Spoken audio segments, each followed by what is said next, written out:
Hello students, स्वागत है आप सभी का हमारे चैनल डीएलएस सेमेस्टर एग्जाम्स में। तो बच्चों, आज के इस क्लास में हम हमारे यूनिट का लेक्चर नंबर 2 है जो लेकर आ गए हैं। इससे पहले के लेक्चर में हमने जाना था कि इंटेलेक्चुअल प्रॉपर्टी राइट्स होते क्या हैं, आईपीआर क्या है और इसमें किस तरह के पेटेंट एक्ट्स होते हैं और ट्रेडिशनल नॉलेज जैसे टर्म्स क्या होते हैं। ये सारा कुछ हमने प्रीवियस लेक्चर में देखा था। आज इस यूनिट से रिलेटेड कुछ और टर्म्स हैं, उनके बारे में भी हम आज के इस क्लास में हम जान लेते हैं और जानते हैं कि कुछ और भी फर्दर और भी एक्ट्स वगैरह हैं और कौन कौन से सेवरल कुछ केसेस के बारे में भी जानेंगे जिसके बाद इन एक्ट्स को लाया गया। तो एक एक करके सारी चीजें हम देखेंगे, तो वीडियो में एंड तक, लेक्चर को एंड तक जरूर देखते रहिएगा। ठीक है, तो बिना देरी किए आगे बढ़ते हैं और टॉपिक है हमारा यूनिट 4 का ट्रेडिशनल नॉलेज इन आईपीआर। ठीक है, अब यहाँ पर ट्रेडिशनल नॉलेज की बात हमने लास्ट क्लास में की थी कि ट्रेडिशनल नॉलेज आखिर क्या होता है। तो हमने देखा था कि ट्रेडिशनल नॉलेज का मतलब जहां पर कोई एक पर्टिकुलर कम्युनिटी प्रीवियस टाइम के अपने इंफॉर्मेशन का इस्तेमाल करके, चाहे वो कोई तबला वादक हो, चाहे वो यहाँ पर कोई गाना गाने वाला हो, चाहे वो एक बुनकर हो, है ना, चाहे वो कोई बॉटनिस्ट ही क्यों ना हो, वो अपनी प्रीवियस इंफॉर्मेशन को इस्तेमाल करके, ट्रेडिशनल नॉलेज का इस्तेमाल करके वो उसको वर्क में लाता है और उससे कोई ना कोई प्रोडक्ट बनाता है। उसको हमने कहा था कि वो होती है ट्रेडिशनल नॉलेज। इसका संरक्षण करना, कंजर्वेशन करना, इसके लिए पेटेंट एक्ट्स बनाना, ये सारा कुछ हमने लास्ट लेक्चर में देखा था। आज हम जानेंगे कि रीजंस क्या है कि हम ट्रेडिशनल नॉलेज को आईपीआर में प्रोटेक्ट करके रखें, है ना। तो क्यों जरूरी है इंटेलेक्चुअल प्रॉपर्टी राइट्स में यहाँ पर हम ट्रेडिशनल नॉलेज को बचा कर रखें, क्यों जरूरी है ये। तो जस्टिफिकेशन ऑफ प्रिजर्विंग, क्या जस्टिफिकेशन है कि हम ट्रेडिशनल सेंटर्स को यहाँ पर क्या कर रहे हैं, प्रिजर्व कर रहे हैं of expertise on matters of social justice and right to retain, maintain और रेगुलेट वंस कल्चरल हेरिटेज। तो एक लौता रीजन हमें ये दिखता है कि हम कल्चरल हेरिटेज को बचाने के लिए यहाँ पर हम क्या कर रहे हैं, ट्रेडिशनल नॉलेज को प्रोटेक्ट करके रख रहे हैं। ठीक है, चाहे स्पेशली उन लोगों के लिए जो कि उस पर्टिकुलर कम्युनिटी का हिस्सा है, वो इंडिजिनस पीपल, वो लोकल पीपल जो उस नॉलेज को लेकर आगे बढ़ा रहे हैं, है ना। अब जैसे हम जब मैंने प्रीवियस लेक्चर में बताया था कि जैसे अगर कोई कश्मीर जाता है तो वहां पर वो पश्मीना शॉल का जिक्र करता है। क्यों? क्योंकि वहां पर ट्रेडिशनल तरीके से पहले के टाइम से ही वहां पर एक स्पेसिफिक टाइप के यहाँ पर शिप की वुल की मदद से इस शॉल को रेडी किया जाता है, जो कि एक पर्टिकुलर कम्युनिटी उस कश्मीर में वहां पे उस शॉल को बनाती है। हैंड वुवन है, स्पेशलिटी है अपनी, तो उसको वो जो वहाँ की इंडस्ट्रियल सेटअप है, मशीन्स जो है उसको रिप्लेस नहीं कर सकती, ना करना चाहिए। वो ट्रेडिशनल नॉलेज है ना। तो कहीं ना कहीं ट्रेडिशनल नॉलेज को कल्चरल हेरिटेज के लिए बचा कर रखना जरूरी है, स्पेशली उन इंडिजिनस पीपल के लिए, उस लोकल पीपल के लिए, उस कम्युनिटी के पीपल के लिए। ठीक है, there is also the right to get a fair return, उस रिटर्न भी उसका प्रॉपर मिलना और on what those communities have developed, भाई उस कम्युनिटी ने क्या बनाया एक समय पे, उसका फेयर रिटर्न मिलना जरूरी है। और ये रिटर्न तब मिलेगा जब उस कम्युनिटी के उस कल्चर को बचाकर उसका कंजर्वेशन किया जाए। ठीक है, even non indigenous people have a strong Dzire, जो वहाँ के लोकल पीपल नहीं है, मान लो उसका एक पर्टिकुलर कल्चर नहीं है, तो उनके पास भी एक स्ट्रॉन्ग डिजायर है to ensure that traditional knowledge is used equally. भाई मान लो कि कोई कम्युनिटी है जो कि उस ट्रेडिशनल नॉलेज को आगे नहीं बढ़ा रही है, फिर भी उसका ये यहाँ पर कह लीजिए इच्छा होती है कि वो उस ट्रेडिशनल नॉलेज का इक्वल इस्तेमाल होता जाए। ठीक है, because it has a lot to bring to modern society, ताकि ये मॉडर्न सोसाइटी में भी बहुत सारे अपनी चीजों को लेकर आया जा सके। ठीक है, बहुत सारे वेज में ये यहाँ पर इसका यूज करना जरूरी है ताकि डिसीजन मेकिंग अच्छी हो सके, फूड और डाइवर्सिटी अच्छी हो सके। अब जब हम फूड की और हेल्थ की बात करते हैं तो आज हम देखिए किस तरह से हम वेस्टर्न कल्चर को अपनाते हैं, किस तरह से आप जब बाहर निकलते हैं तो आपको पिज्जा, बर्गर, ये सब खाने में ज्यादा इंटरेस्ट होता है। हालांकि हम सब जानते हैं कि आज के टाइम पे हेल्थ कंसर्न्स बहुत हो गए हैं, हेल्थ रिलेटेड डिजीजेस बहुत बढ़ गए हैं। क्यों? क्योंकि हम जिस ट्रेडिशनल नॉलेज जो हमारी क्या कहती है कि जब आपको भूख लगे तो उस समय तो आपको चना खाना चाहिए, उस समय तो आपको स्प्राउट्स खाने चाहिए, है ना, अंकुरित चना जो होता है वो खाना चाहिए। उस समय तो आप लोग को जो भी पहले के टाइम पे क्या होता था कि जो नाश्ता होता था जो शाम का एक कह लो हल्का फुल्का वाला भी नाश्ता होता था, उसमें लोग ट्रेडिशनल नॉलेज का इस्तेमाल करते हैं, जहाँ पे लोगों को लगे कि भाई ऐसे फूड खाया जाए जिसमें एनर्जी ज्यादा मिल जाए और वो न्यूट्रिशियस भी हो। आज के टाइम पे हमें क्या होता है, हम जब भूख लगती है, हमें निकलना है, तो हम बाहर का खाना खाना प्रेफर करते हैं, जहाँ पे हमें लगता है कि नहीं, बाहर का फास्ट फूड खाना आसान है, उसे एक्सेस करना आसान है, उसको कंज्यूम करना आसान है, सस्ता मिल जाता है, हम उसे कंज्यूम करेंगे। रिजल्ट क्या है? रिजल्ट ये है कि आज के टाइम पे बहुत सारे हेल्थ रिलेटेड इश्यूज, बहुत सारी डिजीजेस बनती जा रही है। तो इसीलिए जरूरी है कि कहीं ना कहीं जो कल्चर हमारा कहता है, जो हमारे ट्रेडिशंस कहते हैं, फूड को लेकर, डाइवर्सिटी को लेकर, हेल्थ को लेकर, कॉमर्स को लेकर, इकोनॉमिक ग्रोथ को लेकर, उस ट्रेडिशनल नॉलेज को हम कंजर्व करके रखे रहें। तो 5 रीजंस ऐसे दिए गए हैं कि हम यहाँ पर क्यों प्रोटेक्ट करें ट्रेडिशनल नॉलेज को। तो पहला है इक्विटी के लिए, दूसरा है बायोडाइवर्सिटी की कंजर्वेशन के लिए, चाहे वो प्लांट हो, चाहे वो एनिमल्स हो, चाहे वो सॉइल हो, कुछ भी हो। प्रिजर्वेशन ऑफ ट्रेडिशनल प्रैक्टिसेस, जो भी पहले के टाइम पे यूज होने वाली प्रैक्टिसेस थी उसको प्रिजर्व करने के लिए, बायोपायरेसी को प्रिवेंट करने के लिए, और साथ ही साथ ट्रेडिशनल नॉलेज का जो इम्पोर्टेंस है, जो सिग्निफिकेंस है डेवलपमेंट में, उसको करने के लिए। तो ये सारी चीजों के लिए ये रीजंस बताए गए हैं कि क्यों ट्रेडिशनल नॉलेज को कंजर्व करके रखना जरूरी है, शुड बी प्रोटेक्टेड, क्यों प्रोटेक्ट करना इनको जरूरी है, ये सारे बेसिस हैं। ठीक है, तो पहला हम बात कर लेते हैं अबाउट इक्विटी। तो इक्विटी क्या है? ट्रेडिशनल नॉलेज जो है बहुत सारे इंटरेस्ट देती है, that is not properly acknowledge, उसका प्रॉपर हमें जो उसका इंफॉर्मेशन है वो तो हमें पता ही नहीं है। ठीक है, फॉर एग्जाम्पल की अगर हम बात करें, जैसे ट्रेडिशनल फार्मर्स जो होते थे, वो नर्चर करते थे, मेंटेन करते थे और प्लांट्स को इस तरह से यूज करते थे, एनिमल्स और प्लांट्स को, कि ये क्या करता था, कहीं ना कहीं इंप्रूव करता था वैल्यू किस चीज की, जेनेटिक, प्लांट जेनेटिक रिसोर्सेज के, bye selecting, continuously selecting the best varieties. Best varieties कौन से हो सकते हैं जो कि हर साल प्लांट लगाए जा सके क्रॉप फील्ड्स में, कौन से वो एनिमल्स हैं जो बेस्ट वेराइटीज है। ठीक है, तो इससे कहीं ना कहीं this is that seed companies collected the varieties. अब उसके बाद क्या हुआ कि उसी चीज को आगे बढ़ाने के लिए by continuously selecting the best varieties, अब आगे चल के आज के मॉडर्न वर्ल्ड में हम क्या कर रहे हैं कि ये जो सीड कंपनीज है वो गुड वेराइटी के सीड्स लेती है, उसको प्रोसेस करती है और उसको सेल करती है। ठीक है, बेचती है उसको। तो प्लांट ब्रीडर्स राइट्स जो है, they are also permitted to conserve the varieties. उनको भी बोला गया है कि भाई आप वेराइटीज को प्लांट के यहाँ पर क्या करके रखिए, बचा कर रखिए, at that can benefit them from the farmers, from them while the farmers are left out. तो इसमें क्या होता है कि जो फार्मर्स है, जिनका ट्रेडिशनल नॉलेज ये था कि वो किस तरह से प्लांट इम्प्रूव्ड या गुड वेराइटीज प्लांट्स को या एनिमल्स को यूज करेंगे, वो कहीं ना कहीं बाहर हो जा रहे हैं इससे। तो फार्मर्स और साइंटिस्ट यहाँ पर किस चीज पे रिलाई कर रहे हैं, किस चीज पे इनका डिपेंडेंसी है? जेनेटिक डाइवर्सिटी जो कि क्रॉप प्लांट्स में है, जो कि उसमें एक्यूमुलेट होता है, रिकॉर्ड होता है, फिर उसको चुना जाता है, पिक किया जाता है, मल्टीप्लाई किया जाता है, एक्सचेंज किया जाता है और फिर आगे मेंटेन किया जाता है। ठीक है, variants in hundreds of generation. तो आयरनी ये क्या है, क्या कहती है ये कि साइंटिस्ट में have defend and benefited them from their inventions while the efforts of conventional farmers are ignored। भाई पहले के टाइम पे जो फार्मर्स ये काम करते थे, आज भले वो साइंटिस्ट कर रहे हैं, भले वो हमारी नई टेक्नोलॉजीज कर रही है, लेकिन फार्मर्स का क्या, जो एक टाइम पर इन्हीं बेस्ट वेराइटीज को सिलेक्ट करते थे। तो कहीं ना कहीं उनको यहाँ पर इग्नोर किया जा रहा है और साइंटिस्ट को यहाँ पर उस चीज की प्रिविलेज मिलती है। तो farmers do not bill for the samples, scientist for the samples the scientist and seed companies take. ठीक है, तो फार्मर्स जो है उनको यहाँ पर सैंपल्स वगैरह के लिए कुछ नहीं किया जाता है, जो साइंटिस्ट लेकर जाते हैं, जो सीड कंपनीज लेकर जाती है।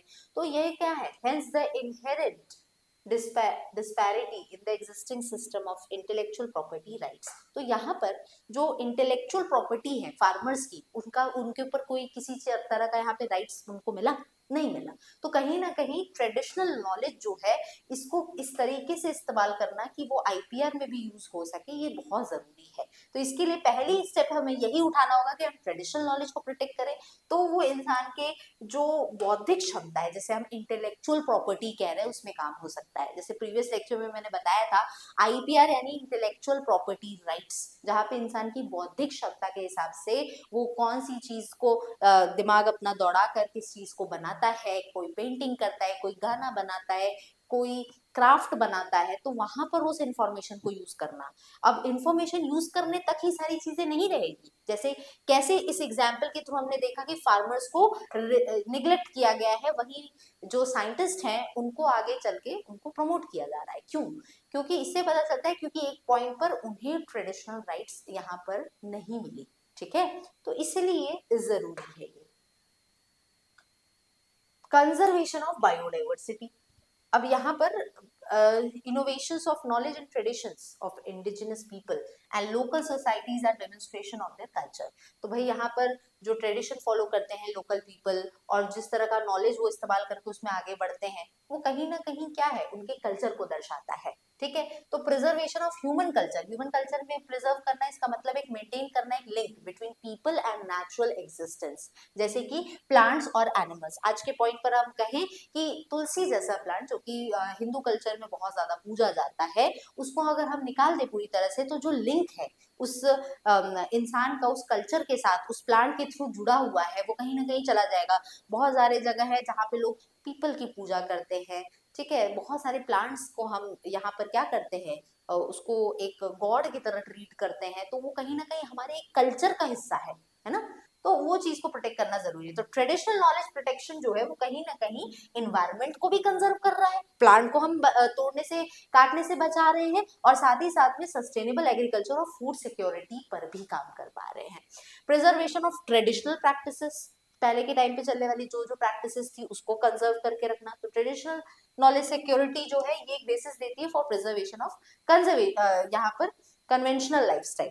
कन्वेंशनल लाइफस्टाइल जैसे कि preserving traditional knowledge helps protect people's self identification, उनके आइडेंटिफिकेशन को कहीं ना कहीं प्रोटेक्ट करती है और गारंटी करती है कि इससे लाइफ आगे चल के जो इंडिजिनस पीपल है, जो ट्रेडिशनल पीपल है, उनकी अच्छी और स्मूथ चल पाएगी। ठीक है, ये रोल कहीं ना कहीं बियॉन्ड जाता है, दूर जाता है the scope of protection of IPR provided for in the TRIPS और any multilateral instruments. Protecting traditional knowledge, अगर प्रोटेक्ट करना है ट्रेडिशनल नॉलेज को by appropriate type of IPR will increase the profile of the information, कहीं ना कहीं information profile को और बढ़ाता है और कहीं ना कहीं प्रिजर्वेशन को और ज्यादा योग्यता दे देता है, वर्थ बना देता है उसकी। ठीक है, प्रिजर्वेशन ऑफ बायोपायरेसी। अब बायोपायरेसी क्या है? जब हम बात करते हैं पायरेसी की, तो पायरेसी का मतलब हो गया किसी चीज को चुराना। किस चीज को चुराना? ठीक है, तो बायोपायरेसी, बायो का मतलब हो गया लिविंग ऑर्गेनिजम्स, लाइक बायो का मतलब लिविंग ऑर्गेनिजम्स को हम कहते हैं। तो लिविंग ऑर्गेनिजम्स की इंफॉर्मेशन को चुरा कर उसको कहीं यूज करना, वो बायोपायरेसी है। तो कहीं ना कहीं इसको प्रिवेंट करना बहुत जरूरी है। तो बहुत large number of patents on genetic resources and expertise acquired from Africa and other developing countries has been issued। ठीक है, तो बहुत सारे पेटेंट, इसके लिए बायोपायरेसी से अगर हमें बचना है तो हमें क्या चाहिए? हमें पेटेंट्स चाहिए जहां पे गवर्नमेंट की प्रॉपर अथॉरिटी हो, वहां से आपने पूरी तरह से वहां से एक आपने परमिशन मिल गई, जहां पर आपका पर्टिकुलर प्रोडक्ट आपने बनाया है, इसकी अथॉरिटी अब आपके पास है, उसको हम पेटेंट कहते हैं। तो कहीं ना कहीं अगर आप चाहते हो पायरेसी से बचना, है ना, तो इसके लिए आपको प्रोडक्ट्स को पेटेंट कराना जरूरी है, जो कि बहुत सारे कंट्रीज में अलग अलग प्रोडक्ट्स को लेकर और एज वेल एज इंडिया में भी चलता है। तो वन एग्जांपल इसमें का क्या है? यूज ऑफ पेटेंट नंबर 5401 और 5041, जो कि यहाँ पर ग्रांट किया गया था for healing properties of turmeric acid in wounds. भाई घाव में जो हल्दी होती है वो बहुत तेजी से घाव को बढ़ती है, हीलिंग प्रॉपर्टीज है। तो ये यहाँ पर क्या यूज किया गया था कि इसका एग्जाम्पल है कि ये जो पेटेंट नंबर 5 है, 401 है और 5041 है, ये यहाँ पर पेटेंट मिला था जिसमें ये बताया गया कि टर्मरिक का हीलिंग प्रॉपर्टीज का काम है। तो इन्वेंशन जो है इसका यूज हुआ for centuries in India before the USA licensed the patent. अब यूएसए ने कह दिया कि भाई टर्मरिक जो है वो इस काम में है, बट इसके कई गुने साल पहले ही इंडिया इसके बारे में बता चुका था। ठीक है, तो जो इंडियन काउंसिल है साइंस की और इंडस्ट्रियल रिसर्च की, सीएसआईआर जो है, सक्सेसफुली अप्लाई की फॉर इट्स रिपील। अब यहाँ पे Kenya's Kiondo was patented in Japan, Japan में उसको पेटेंट किया गया था, लेकिन ये आगे चल के, but this was not withdrawn, इसको आगे चल के पीछे नहीं लिया गया। The same was true of the microorganism for feeding genes, the energy saving G code, just to name a few examples. ठीक है, तो ऐसे बहुत सारे एग्जांपल्स हैं जहां पर ये कहा गया है कि भाई जरूरी है कि जो भी हम यहाँ पर ट्रेडिशनल नॉलेज का इस्तेमाल करके हम किसी रिसोर्सेज के बारे में हम कुछ बताते हैं तो उसको पेटेंट करना जरूरी है, अदरवाइज उस इंफॉर्मेशन को कोई भी चुराकर अपने प्रोडक्ट लाकर उसको पेटेंट करा देगा। तो इसलिए प्रिवेंशन है बायोपायरेसी का। ठीक है, अब यहाँ पर साथ ही साथ एक बहुत बड़ा कंसर्न ये है कि कैसे हम ट्रेडिशनल नॉलेज को बचाकर इस तरह से रखें कि वो आगे चल के गलत तरीके से यूज में ना आए। तो ये recommendations were advance traditional knowledge documentation with a view to building a digital traditional knowledge library. तो डिजिटल ट्रेडिशनल नॉलेज लाइब्रेरी के बारे में प्रीवियस लेक्चर में हमने बात की थी। ठीक है, तो इससे क्या होता है, हम कहीं ना कहीं चेक कर सकते हैं कि इसका कहीं मिसयूज तो नहीं हो रहा है। रिक्वायरमेंट अगर यहाँ पे हो प्रूफ की for the origin of patenting material, जो भी पेटेंट मटेरियल है उसके यहाँ पर प्रूफ वगैरह इसमें रहे, और साथ ही साथ में पहले से जो इंफॉर्मेशन है कि भाई वो अलाउ होगा कि नहीं पेटेंट होने के लिए, वो भी इंफॉर्मेशन इसमें अवेलेबल रहे। ट्रेडिशनल नॉलेज और सस्टेनेबल डेवलपमेंट, अब ये कैसे साथ साथ चल रहे हैं। तो सस्टेनेबल डेवलपमेंट का मतलब क्या है कि हम किसी भी इंफॉर्मेशन को या किसी भी रिसोर्स को इस तरह से इस्तेमाल करें कि वो करंट में इस तरीके से यूज हो कि वो फ्यूचर जनरेशन के लिए भी रहे, उसी को हम सस्टेनेबल डेवलपमेंट कहते हैं, राइट। तो सस्टेनेबल डेवलपमेंट का मतलब हो गया डेवलपमेंट जो कि केपेबल है of satisfying the needs of the current generation. क्या कर रहा है ये, सेटिस्फाई कर रहा है जो करंट जनरेशन चल रही है उनकी सारी जरूरतों को वो पूरा कर रहा है, लेकिन यहाँ पर जो नेक्स्ट जनरेशन है उनके साथ भी कॉम्प्रोमाइज नहीं कर रहा है, without compromising the capacity of next generation to fulfil the needs. तो मतलब एक स्मॉल शब्दों में ये समझे कि जैसे कि आज के टाइम पे बहुत सारे फॉसिल फ्यूल्स हैं। फॉसिल फ्यूल्स जो भी हैं, जैसे कोल वगैरह हो गया, पहले के टाइम पे ये इंजन चलाने में यूज होते थे, लोगों के घर में यूज होते थे। आज के टाइम पे हम क्या इतना कोल यूज कर रहे हैं, नहीं, है ना। इंजन चलने के लिए अलग मशीनरीज चल रही है, और घर में अब एलपीजी उससे रिप्लेस हो चुका है, लिक्विफाइड पेट्रोलियम गैस। तो कोल का इस्तेमाल कहीं ना कहीं घटा है, क्यों, इसको बोलते हैं सस्टेनेबल डेवलपमेंट। कोल इतना तेजी से एक पॉइंट पे यूज होने लगा कि अगर उसी स्पीड से उसको यूज किया जाता तो आने वाली जनरेशन के लिए कोल रह ही नहीं जाता। तो इसके लिए क्या किया गया, उसका इस तरह से लिमिट किया गया उसके यूज को कि वो फ्यूचर जनरेशन के लिए रहे, वो होती है सस्टेनेबल डेवलपमेंट। ठीक है, तो इंडिजिनस कम्युनिटीज जो है has been passing down traditional knowledge. अब इंडिजिनस पीपल जो लोकल पीपल है वो क्या कर रहे हैं, ट्रेडिशनल नॉलेज की इंफॉर्मेशन को आगे बढ़ाते जा रहे हैं अक्रॉस जेनरेशंस। इन्होंने कहीं ना कहीं कंजर्व करके रखा है ट्रेडिशनल नॉलेज को फ्यूचर जनरेशन के लिए। तो कहीं ना कहीं जो इंडिजिनस कम्युनिटी है वो कहीं ना कहीं केपेबल है इंटर जनरेशन इक्विटी के लिए। ठीक है, ये जो यूनाइटेड नेशन डिक्लेरेशन है किस चीज पे, on rights of indigenous people. ठीक है, ये अडॉप्ट कब किया गया था, 2007 में। और ये पूरी तरह से कहता है कि जो नॉलेज है, जो कल्चर है और जो प्रैक्टिसेस हैं इंडिजिनस पीपल के, वो कंट्रीब्यूट करता है इक्विटेबल और सस्टेनेबल डेवलपमेंट के लिए। और कहीं ना कहीं ये इंस्ट्रूमेंटल है इन प्रॉपर मैनेजमेंट, किस चीज के मैनेजमेंट के लिए, इन्वायरमेंटल रिसोर्सेज के मैनेजमेंट के लिए। तो कैसे ट्रेडिशनल नॉलेज और सस्टेनेबल डेवलपमेंट भी हैंड इन हैंड जाता है, लगातार एक दूसरे के साथ चलता है। ट्रेडिशनल नॉलेज और इंटरनेशनल आईपीआर कन्वेंशंस क्या है। तो जो कॉन्सेप्ट है ट्रेडिशनल नॉलेज का वो रिकॉग्नाइज किया गया in the IPR jurisprudence of most Nations. Effective enforcement अगर आईपीआर राइट्स का किया जाए तो इससे क्या होता है, सही और कोऑपरेटिव तरीके से ग्लोबल अप्रोच मिलती है, नेशनल लेवल पर इंटरनेशनल लेवल पर ये चीजें जाती है। और ये इंपॉर्टेंट है एनालाइज करना कि जैसे ग्लोबल कन्वेंशंस जो है वो भी कहीं ना कहीं ट्रेडिशनल नॉलेज को प्रोटेक्ट करने की बात करते हैं। ठीक है, ज्यादातर इंटरनेशनल कन्वेंशंस जो है ये आईपीआर प्रोटेक्शंस के लिए यहाँ कंटेम्पलेट नहीं करते हैं, ट्रेडिशनल नॉलेज के लिए। अब इसी में आता है WIPO, ये एक टर्म है जो कि आपके इस यूनिट से पूछा जाता है। क्या है ये है वर्ल्ड इंटेलेक्चुअल प्रॉपर्टी ऑर्गेनाइजेशन। ये स्टैब्लिश हुआ था with the object of fostering international cooperation for the protection of intellectual property rights. भाई यहाँ पर ये WIPO जो कि है वर्ल्ड इंटेलेक्चुअल प्रॉपर्टी ऑर्गेनाइजेशन, ये कहता है इंटेलेक्चुअल मतलब बौद्धिक, वर्ल्ड मतलब कि जहां पर कंट्रीज, बहुत सारी कंट्रीज साथ आ रही है। तो ये सारी कंट्रीज साथ क्यों आ रही है, ताकि जो भी इंटेलेक्चुअल राइट्स है, जहां पे इंसान की बौद्धिक क्षमता के हिसाब से उसको नॉलेज का इस्तेमाल करके उसके प्रोडक्ट्स बनाए जाते हैं, उस पर उसका राइट्स हो। तो इसके लिए ऑर्गेनाइजेशन साथ आई ताकि इंटेलेक्चुअल प्रॉपर्टी राइट्स जो है लोगों को मिल पाए। तो ये कहीं ना कहीं यूनाइटेड नेशंस में, it is one of the United Nations 15 specialised agencies है। ये क्या करती है, ग्लोबल इंटेलेक्चुअल प्रॉपर्टी को फ्रेम करती है, उसके रूल्स बनाती है, रेगुलेशंस बनाती है और टेक्निकल असिस्टेंस देती है आईपी ऑफिसर्स को थ्रू आउट द ग्लोब, पूरे वर्ल्ड में। ठीक है। कन्वेंशन क्या है, on biodiversity.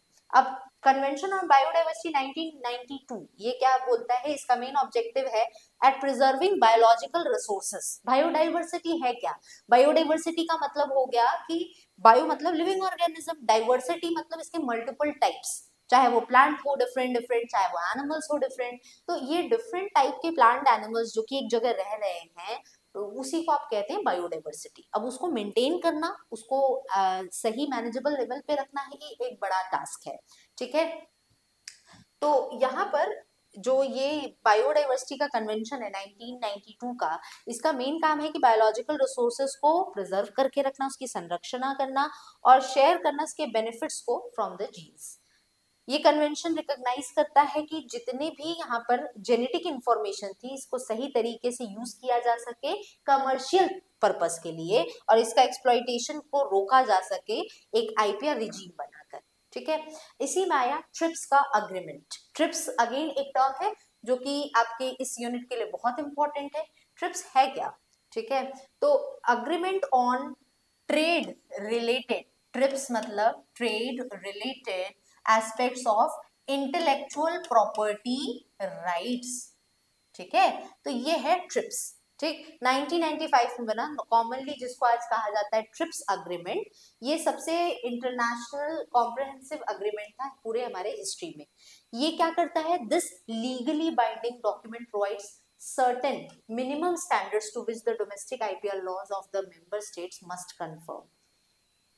As per its preamble, its primary objective is to promote effective enforcement of the IPR rights. यहाँ पर जो भी इंटेलेक्चुअल प्रॉपर्टी राइट्स है उसको सही तरीके से उसको यूज में लाना, यही मेन वर्क था ट्रिप्स का। ठीक है, जिसका फुल फॉर्म आपको पहले चीज याद होनी चाहिए जो कि है trade related aspect of intellectual property rights. ठीक है, तो हम शुरुआत से जब इस यूनिट को हमने शुरू किया था तब से हम बात कर रहे हैं about IPR, intellectual property rights. अब इसको सही तरीके से यूज में लाने के लिए कौन सी बॉडी आई, यही ट्रिप्स बॉडी आई, जो कि कही कि भाई आप ट्रेडिशनल नॉलेज को यूज करना है ट्रिप्स में, सही तरीके से इसका इंटेलेक्चुअल प्रॉपर्टी राइट्स का यूज करना, ये मेन ऑब्जेक्टिव इसका था। तो ट्रिप्स अग्रीमेंट जो है ये प्रोवाइड करता है कि मेंबर स्टेट्स जो हैं should provide patent protection to those inventions that are new. भाई इसका मेन काम है कि अगर कोई नया इन्वेंशन होता है, टर्मरिक के बारे में कोई नई प्रॉपर्टी पता चलती है, तो उसको उस प्रोडक्ट के लिए पेटेंट किया जाए, वो लीगल तरीके से वो ऑथराइज हो उस पर्टिकुलर गवर्नमेंट से जो कि उस कंट्री का है। अब जैसे सबको पता है आज के टाइम पे कि टर्मरिक जो है उसकी हीलिंग प्रॉपर्टीज है, लेकिन आगे मान लेते हैं फॉर एग्जाम्पल हमें ये भी पता चलता है कि टर्मरिक के जो पिगमेंट्स हैं वो कहीं ना कहीं, फॉर एग्जाम्पल ले रही हूँ ये स्टेटमेंट नहीं है, कि मान लो टर्मरिक जो है वो स्किन को भी बहुत हेल्दी रखता है। तो अगर इसे पहली बार किसी ने डिस्कवर किया, इसका इन्वेंशन किया इस प्रॉपर्टी का, तो उसको वो पेटेंट मिले, उसको वो लीगल तरीके से गवर्नमेंट से ऑथराइज्ड हो। ठीक है, तो ट्रिप्स का मेन ये कहना है कि भाई जो नए इन्वेंशंस हैं, जहां पे इन्वेंटिव स्टेप्स हैं और जहां पे जिसको इंडस्ट्रियल यूज में लाया जा सके, उस तरीके के प्रोडक्ट्स पे वर्क करना ज्यादा जरूरी है। ये मेन वर्क था trade related aspect of intellectual property rights का। ठीक है, ये चीज थी। However, traditional knowledge does not fulfill the requirements of being new or having inventive steps some cases. It might not even have industrial application. अब इस बीच में आता है कि भाई अगर आप ट्रेडिशनल नॉलेज का इस्तेमाल करें तो जरूरी नहीं है कि उससे कुछ नया इन्वेंट हो या उससे कोई नया प्रोडक्ट बने, ऐसा हमेशा जरूरी नहीं है। ठीक है, तो यहाँ पर हम कंक्लूड ये कर सकते हैं कि जो भी इंटरनेशनल यहाँ पे आईपीआर रिजीम है कंसर्न है, ट्रेडिशनल नॉलेज और जो कंट्रीब्यूशन है इंडिजिनस पीपल का, इनको कंसिडर नहीं किया जाता है to be deserving of IPR protection. Intellectual property rights के कंजर्वेशन के लिए इनको डिजायरेबल नहीं समझा जाता है। While the innovation of science, जो साइंस का इनोवेशन है, इसको एक रेलेवेंट सब्जेक्ट माना जाता है आईपीआर के सेफ गार्डिंग के लिए, उसको प्रोटेक्ट करने के लिए। ठीक है, ह्यूमन राइट्स और आईपीआर प्रोटेक्शन ट्रेडिशनल नॉलेज के लिए, ये जरूरी है। रिसेंट टाइम्स में ह्यूमन राइट फोरम्स जो है इन्होंने भी बहुत सारी चीजें देखी है, जैसे डिस्कशन और डिबेट्स आईपीआर के प्रोटेक्शन के लिए, ट्रेडिशनल नॉलेज के लिए, ठीक है। Large corporations are exploiting traditional knowledge of local and indigenous communities। अच्छा, अब हम ट्रेडिशनल नॉलेज पे इतना क्यों कंजर्वेशन पे बात कर रहे हैं? क्योंकि कहीं ना कहीं जो ट्रेडिशनल नॉलेज है लोकल कम्युनिटीज का, लोकल पीपल का, उसको कहीं ना कहीं बहुत ज्यादा एक्सप्लॉइट किया जाता है, तो उसके कंजर्वेशन पे भी बात होती है, ताकि इसके प्रॉफिट पर बात हो सके without providing adequate compensation to the local communities. हाँ, हम उनसे प्रॉफिट जरूर ले लेते हैं, लेकिन हम वो प्रॉपर कंपनसेशन नहीं देते हैं उस कम्युनिटी को। जैसे कि अभी रिसेंट में एक न्यूज आई थी कि एक कोई यहाँ पर बिहार की बात है कि बिहार में यहाँ पर मखाना जो है वो बनता है, बिहार में स्पेशली बहुत ज्यादा मखाना का प्रोडक्शन होता है, और लगभग यहाँ पर हजारों रुपए किलो का ये बिकता है मखाना जो होता है।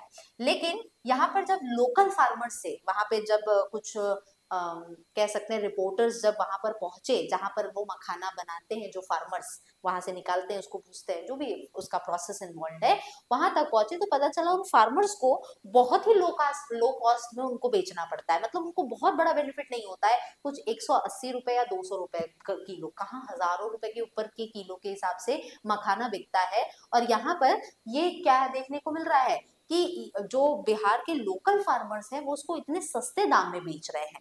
तो कहीं ना कहीं जो इंडिजिनस कम्युनिटी है, जो लोकल कम्युनिटी है, वो ट्रेडिशनल नॉलेज का इस्तेमाल करके अगर कुछ बना रही है तो उससे उनको प्रॉफिट होना चाहिए, ना कि वो लॉस में चला जाए, ठीक है। तो इंटेलेक्चुअल यहाँ पे इंटरनेशनल ह्यूमन राइट कन्वेंशन जो है does not expressly recognise the rights of the indigenous communities. अब कहीं ना कहीं जो इंटरनेशनल ह्यूमन राइट्स है वो पूरी तरह से नहीं समझ पाती है कि क्या राइट्स है इंडिजिनस कम्युनिटीज के ट्रेडिशनल नॉलेज पे। और ये राइट जो है इसको कंसिडर किया जाता है कि यहाँ पे ये कुछ जरूरी पार्ट है बाय द प्रोविजंस ऑफ 1948 के universal declaration of human rights है। फॉर एग्जांपल आर्टिकल 27 जो है यहाँ पर UDHR states का that everyone has equal right, सबका equal right है to participate in the community's cultural life and to share in the advantage of scientific benefits। मतलब जो भी cultural life चल रही है उसमें participate करने का हर किसी का हक है, और इससे जो scientific कह सकते हैं benefits मिलते हैं, इसके advantage को भी share करना ये सबकी जिम्मेदारी बनती है, ठीक है। ये जो आर्टिकल है यहाँ पर can be invoked to entertain the liability of the corporation that exploit traditional knowledge for business gains. तो कहीं ना कहीं यहाँ पर जो ऐसे कॉर्पोरेशंस हैं, जो ऐसे कम्युनिटीज है जो कि ट्रेडिशनल नॉलेज को एक्सप्लॉइट बहुत ज्यादा करती है लोकल्स का, उसको भी हमें ध्यान में रखना पड़ेगा, ठीक है। तो ये सारी चीजें इसमें बताई गई है। बच्चों आगे बढ़ने से पहले आप सभी को बता दूं कि यहाँ पर सेकेंड और फोर्थ सेमेस्टर की प्रिपरेशन हमारे चैनल के अलावा आपको कुछ क्लासेस तो यहाँ पर हमारे मेरे सेमेस्टर एग्जाम्स में मिल ही रही है, बल्कि इसकी, लेकिन अगर आप पूरी क्लास करना चाहते हैं तो इसके लिए आप हमारे नवोत्भव बैच के साथ जुड़ सकते हैं। इस बैच की सारी क्लासेस हमारे डीएनएस एजुकेयर ऐप पर चलती है, वहां पे आप जुड़कर आप हमारे इस पूरे कोर्स के साथ में जुड़ सकते हैं, जिसका ऑफर फीस सिर्फ और सिर्फ 1250 है, जिसपे अगर आप DNS 10 कूपन कोड इस्तेमाल करते हैं तो एक्स्ट्रा 10% ऑफ आपको इस पे मिलेगा। बच्चों इस नवोत्भव बैच के अंदर आप लोग को सारी क्लासेस मिलेगी हर यूनिट की, साथ ही साथ आपको डाउट सेशन क्लासेस, नोट्स और PDF, साथ ही साथ आपको प्रीवियस ईयर के क्वेश्चंस जो कि हर यूनिवर्सिटी के वो प्रोवाइड किए जाएंगे, और यूनिट वाइज आपको वन शॉट रिवीजन प्रोवाइड किया जाएगा। ये सारा कुछ आप लोग को हमारे DNS एजुकेयर ऐप पर मिलेगा, इसको आज ही प्ले स्टोर से डाउनलोड कर लीजिए। साथ ही साथ जो बच्चे इसको यहाँ पर यूट्यूब पर देख रहे हैं उन्हें बता दूं कि इस क्लास का फ्री PDF भी आप DNS एजुकेयर ऐप से डाउनलोड कर सकते हैं। ये हमारा व्हाट्सएप नंबर है, इस पे कांटेक्ट करके कोई भी इंफॉर्मेशन आप चाहें तो ले सकते हैं, ठीक है। तो यहाँ पर अब बात कर लेते हैं कुछ एनालिसिस और रिकमेंडेशन ट्रेडिशनल नॉलेज के लिए। तो award for patents on non original inventions which are produced using traditional knowledge for the developing world has caused the developing countries considerable concern. अब यहाँ पे ये कह रहा है कि जो पेटेंट्स होते हैं उनके लिए जो हम अवार्ड देते हैं, जो कि कहीं ना कहीं बहुत ओरिजिनल नहीं भी है, ठीक है, जो कि कहीं ना कहीं बस उस ट्रेडिशनल नॉलेज का यूज करके अपने कुछ नए प्रोडक्ट्स बना देते हैं, जिसके लिए हम उन्हें पेटेंट राइट्स भी दे देते हैं। हालांकि उसके पीछे जो ट्रेडिशनल नॉलेज जहां से आई, जिस कम्युनिटी से आई है, उसको हम कोई अवार्ड नहीं देते हैं, उनको हम कोई पेटेंट राइट्स नहीं देते हैं। ये कहीं ना कहीं एक बहुत बड़ा कंसर्न है, ठीक है, जिससे कहीं ना कहीं डेवलपिंग कंट्रीज को बहुत ज्यादा दिक्कत होती है। ये जो कंसर्न है डेवलपिंग वर्ल्ड का आर द अनइक्वल एक्सप्लॉइटेशन, कहीं ना कहीं अनइक्वल एक्सप्लॉइटेशन बायोलॉजिकल रिसोर्सेज का और ट्रेडिशनल नॉलेज का। ट्रिप्स जो है एक बहुत इंपॉर्टेंट अग्रीमेंट है और ये कंपोनेंट है डब्ल्यूटीओ का, जिसने यहाँ पर ये बताया कि बहुत सारी जो कंट्रीज है, ठीक है, और इसकी बायोपायरेसी को मेंटेन करने के लिए ये जरूरी है कि हर एक जो यहाँ पर कंट्री है उसके जो भी तरीके से ट्रेडिशनल तरीके से उसके नॉलेज को इस्तेमाल करके जो पहले यहाँ पर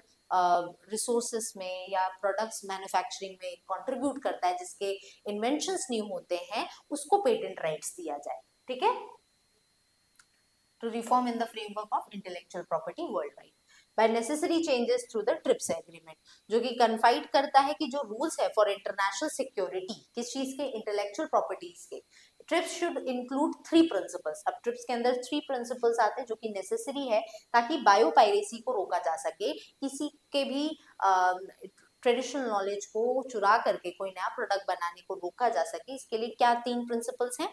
सबसे पहला है डिस्क्लोजर ऑफ जियोग्राफिकल रूट्स और associated traditional knowledge used in the creation of biological tool. कोई भी बायोलॉजिकल टूल अगर हम बनाते हैं तो उसमें हम ये देखें कि यहाँ पर कहाँ से वो इंफॉर्मेशन आई है और नॉलेज कौन सी उसमें यूज की गई है उस टूल को बनाने में। दूसरा प्रिंसिपल कहता है प्रायर इंफॉर्मेशन कंसेंट लेना, कि कहाँ से वो इंफॉर्मेशन आई है और वो अलाउड है कि नहीं उस इंफॉर्मेशन को यूज करने के लिए अपने उस पर्टिकुलर प्रोडक्ट में।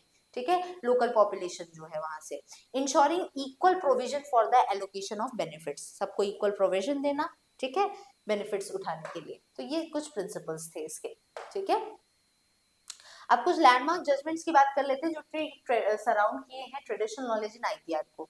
ठीक है, अब जैसे देखो कि कैसे यहाँ पर ट्रेडिशनल नॉलेज जो कि आईपीआर में यूज किए गए थे उसके लिए कुछ कैसे लैंडमार्क जजमेंट्स किए गए। जैसे कि एक केस है नीम का केस। नीम का केस क्या कहता है? नीम केस जो है रेज किया है controversy that could be tagged as the first for India and raised doubts about the allegedly strict patency system.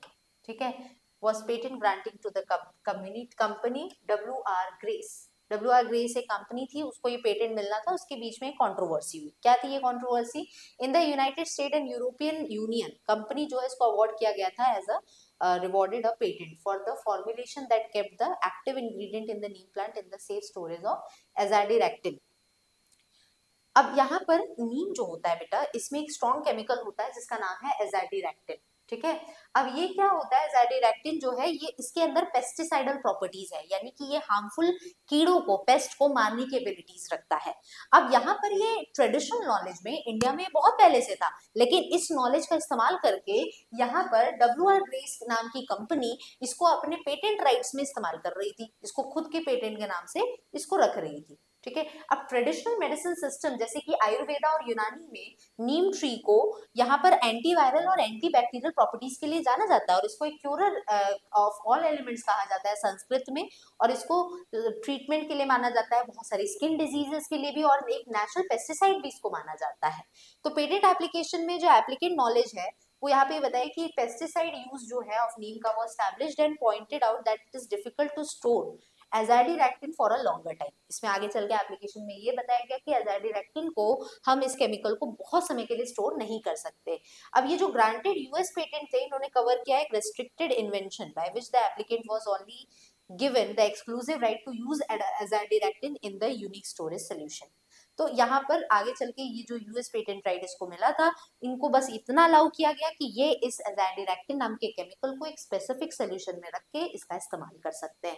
तो ये एक केस हुआ। ठीक है, इसके बाद यहाँ पर देखो the patent grant was followed by an outcry and question by re examination and post grant opposition proceeding before United State patent और ट्रेडमार्क ऑफिस जो है और यूरोपियन पेटेंट ऑफिस से।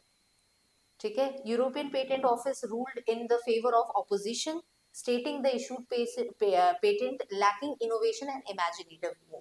मतलब कहीं ना कहीं जो यूएस पेटेंट की कंपनी ने उससे पेटेंट बनाने की कोशिश की एजाडिरैक्टिन नाम के केमिकल को यूज करके, जो कि नीम में पहले से होता है, वो इसको पूरी तरह से प्रूफ नहीं कर पाया, हालांकि पेटेंट उनके पास ही था। ऐसी एक केस आया टर्मरिक का भी। टर्मरिक हम सब जानते हैं कि ये एक ट्रॉपिकल हर्ब है और कहीं ना कहीं इसका भी इस्तेमाल सर्दी खांसी से दूर रहने में और एंटी पैरासिटिक होता है ये बहुत स्किन के लिए भी और बहुत सारे इन्फेक्शंस के लिए भी। अब इसको एक इम्पॉर्टेंट इंग्रेडिएंट भी माना जाता है। इंडियन के बहुत सारे जो खाने वगैरह बनते हैं उसमें मसाले के तौर पर हम हल्दी का इस्तेमाल करते ही हैं। 1995 में जो यूनाइटेड स्टेट है इन्होंने इशू किया एक पेटेंट कि बोला कि भाई टर्मरिक जो है इसके अंदर हीलिंग प्रॉपर्टीज है, ठीक है, जो कि यहाँ पर university of Mississippi medical centre ने भी यूज किया। अब यहाँ पर जो सब्जेक्ट मैटर था जहाँ पे टर्मरिक पाउडर को और उसका यूज जो हीलिंग प्रॉपर्टीज में था, ये ओरल और ट्रॉपिकल दोनों है, ठीक है, मतलब उसको हम कंज्यूम भी कर सकते हैं और उसको हम अप्लाई भी कर सकते हैं स्किन के ऊपर भी। तो ये एक एक्सक्लूसिव राइट है टू सेल एंड डिस्ट्रीब्यूट, ठीक। अब इंडियन काउंसिल ऑफ जो साइंस और इंडस्ट्रियल रिसर्च है CSIR, इन्होंने ऑब्जेक्ट किया कि जो ग्रांट किया गया है पेटेंट और यहाँ पे जो प्रोवाइड किया गया है USPTO with the written proof of the prior art, while it was well established reality कि टर्मरिक यूजेस जो है इसको हर घर में इंडिया में यूज किया जाता है इसके अलावा भी, लेकिन जब अलग तरीके से इसका क्लेम जब किया दूसरे कंट्री ने तो उनको उसका पेटेंट एक्ट जो है, पेटेंट राइट्स जो है वो देखने को मिला। तो एक्सटेंसिव रिसर्च के बाद देयर वर 32 रेफरेंस अलग अलग लैंग्वेज में, नेमली संस्कृत में, उर्दू में और हिंदी में, जो कि बताता है कि कैसे टर्मरिक पाउडर जो है इसके ओरल और ट्रॉपिकल राउट्स जो है वो दोनों ही देखने को मिलते हैं, जो कि बहुत पहले ट्रेडिशनल नॉलेज का इस्तेमाल करके इंडिया में ये पहले से प्रूव्ड था, फिर भी ये पेटेंट राइट्स जो है वो दूसरी कंट्री को मिले, ठीक है। की क्लेम जो है वो ये है कि patents were obvious and anticipated, agreed that the use of turmeric was ancient art. फिर आगे चल के लोग एग्री किए कि ये एंशिएंट आर्ट थी हीलिंग बाउंड्स की, therefore traditional knowledge that belong to India was safeguarded. अब इंडिया में ये जो ट्रेडिशनल नॉलेज है टर्मरिक केस में इसको फिर सेफगार्ड किया गया और पेटेंट राइट्स जो है वो इंडिया को दिए गए। तो बच्चों इस तरह से बहुत सारे केसेस आपको यहाँ पर मिलेंगे जहां पर हम लोग अलग अलग केसेस में बात करते हैं कि जो जजमेंट सही बनाए गए surrounding traditional knowledge in IPR, ठीक है। तो ये है ट्रेडिशनल नॉलेज, ये है इसका यूज और कैसे अलग अलग प्रोडक्ट्स में ट्रेडिशनल नॉलेज इस्तेमाल हुआ और इससे डिफरेंट प्रोडक्ट्स बने। आज हम बहुत सारे ऐसे प्रोडक्ट्स देखते हैं हमारी टीवी पे, हमारे फोन के स्क्रीन पर, जहां पर हम देखते हैं कि इस पर्टिकुलर प्रोडक्ट में नीम की प्रॉपर्टीज है, इस पर्टिकुलर प्रोडक्ट में टर्मरिक की प्रॉपर्टीज है। तो कैसे देखो इस ट्रेडिशनल नॉलेज को कह सकते हैं इंडस्ट्रियल यूज में, प्रोडक्ट्स बनाने में भी लाया गया था। तो ये था बच्चों आज के इस क्लास में इतना सब कुछ। मिलेंगे हम लोग नेक्स्ट क्लास में इस यूनिट 4 के नेक्स्ट टॉपिक के साथ। आई होप आज की ये सारी चीजें आपको बेहतर तरीके से समझ में आई होगी और साथ ही साथ आप नवोदय बैच के बारे में भी एक बार आपको वापस मैं बता दूं बच्चों कि अगर आप इस बैच के साथ में अभी तक नहीं जुड़े हैं तो आप इसके साथ जुड़कर अपने सेमेस्टर एग्जाम्स की और बेहतरीन प्रिपरेशन कर सकते हैं। इस बैच के अंदर आपको क्लासेस, नोट्स, PYQ साथ ही साथ PYQs और unit wise one shot revision, ये सारा कुछ आपको हमारे इस बैच के अंदर मिलने वाला है। कुछ क्लासेस तो आपको यूट्यूब पर जाती हुई दिख रही है बट लेकिन पूरी क्लासेस जो है यहाँ पर हर यूनिट की वो आपको हमारे इस बैच के अंदर मिलेगी। और ये जो नवोदय बैच है इसकी सारी क्लासेस हमारे DNS एजुकेयर ऐप पर चलती है। इस ऐप को डाउनलोड करके आज की इस क्लास का फ्री PDF भी आप वहां से डाउनलोड कर सकते हैं। आज की इस क्लास में बच्चों इतना ही रहेगा और साथ ही साथ बच्चों बात करूं कि नवोदय बैच के ऑफर फी की, तो इसका ऑफर फी सिर्फ और सिर्फ 1250 है। DNS 10 कूपन कोड इस्तेमाल करने पर एक्स्ट्रा 10% ऑफ आपको मिल जाएगा। और आई होप आज की ये सारी चीजें आपको अच्छे से समझ में आई होगी। तो बच्चों इस बैच के साथ जुड़ना मत भूलिए, DNS एजुकेयर ऐप को डाउनलोड करना मत भूलिएगा। मिलेंगे नेक्स्ट क्लास में नेक्स्ट टॉपिक के साथ। Thank you everyone.